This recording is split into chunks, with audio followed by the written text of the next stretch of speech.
एक बूढ़े भिखारी अनोखी कहानी। हर दिन एक भिखारी दरवाजे के पास आकर भीख मांगता था और घर का मालिक हमेशा घर के बाहर आते ही उसे देखकर फिर जाया करता। कई बार उसके लिए गालियां भी बकता।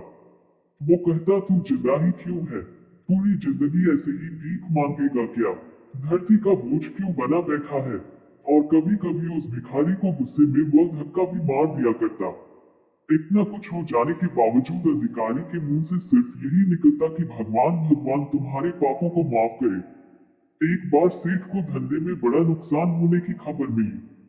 सेठ बहुत परेशान था कि तभी उसके दरवाजे पर वही भिखारी आया। गुस्से में अपना आपा खोते हुए सेठ ने उस भिखारी को पत्थर दे मारा। पत्थर लगने के कारण भिखारी का सर फूट गया और उसके सर से खून बहने लगा। फिर भी दर्द से कराहते हुए भिखारी ने इतना ही कहा, भगवान तुम्हारे पापा को माफ करे। भिखारी वहां से चला गया। सेठ सोच में पड़ गए, भिखारी को पत्थर मारा फिर भी उसने सिर्फ प्रार्थना की।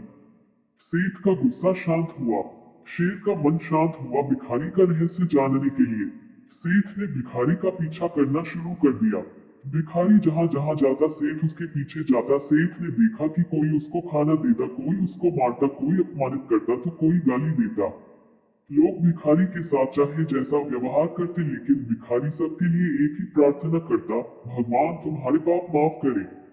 अब रात होने को आई थी। भिखारी अपने घर जाने के लिए लौटा। वो अपने घर पहुंच गया लेकिन सेठ अब भी उसका पीछा कर ही रहा था। एक पुरानी टूटी हुई खटिया पर एक बूढ़ी औरत लेटी हुई थी, काफी कमजोर और बीमार लग रही थी। वह भिखारी की पत्नी थी। अपने पति को वापस आता देख वह खाट से उठ खड़ी हुई। पत्नी ने अपने पति के भीख वाले कटोरे में देखा, उसमें सिर्फ आधी बासी रोटी थी। उसे देखकर वह बोली, आज बस इतना ही मिला। और हाँ, आपके सिर से खून निकल रहा है, ये चोट कैसे लगी? बूढ़ा भिखारी बोला, आज बस इतना ही मिला, किसी ने कुछ दिया ही नहीं। सबने गालियां दी और एक नए पत्थर भी फेंकना, इसलिए मेरा सर फट गया। एक गहरी ठंडी सांस लेकर बूढ़ा भिखारी फिर से बोला, यह मेरे ही पापों का फल है। तुम्हें याद है कुछ सालों पहले हम कितने अमीर थे? क्या कुछ नहीं था हमारे पास? हमारे पास हर चीज जरूरत से ज्यादा थी लेकिन हमने कभी दान नहीं किया। और उससे भी बुरा हमने उस अंधे भिखारी के साथ किया जो हमारे द्वार पर भीख मांगने आया करता था। बूढ़ी पत्नी की आंखों में आंसू आ गए।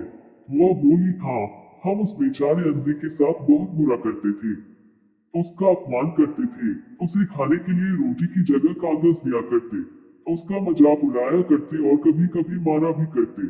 मैंने कभी उसको रास्ता नहीं दिखाया। एक बार मैंने उसके मुंह पर मिट्टी भी फेंकी थी और वह हमेशा दुखी होकर यही कहता कि भगवान तुम्हें तुम्हारे किए की सजा देगा। भगवान तुम्हारे पापों की सजा जरूर देगा।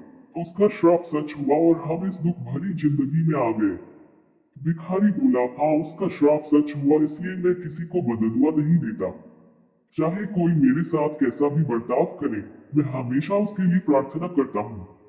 मैं नहीं चाहता कि कोई भी हमारे जैसे जिंदगी का अनुभव करे, किसी को भी हमारे जैसे दुखों का सामना करना पड़े। वो नहीं जानते कि वो कितना बड़ा पाप कर रहे हैं, इसलिए अनजाने में हुए पाप की ऐसी सजा किसी को भी मिले मैं नहीं चाहता। सेठ वहीं पर छुपकर यह सारी बातें सुन रहा था। अब उसे सब कुछ समझ में आ गया था।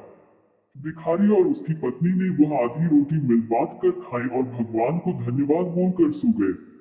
अगले दिन बड़ा भिखारी फिर से भीख मांगने गया। सेठ के घर के पास जाते हैं सेठ ने पहले से गर्म रोटियां उसके लिए निकाल कर रखी थी। उसे देते हुए सेठ विनम्रता से बोला, माफ कर दीजिए बाबा, उसे बहुत बड़ी गलती हो गई।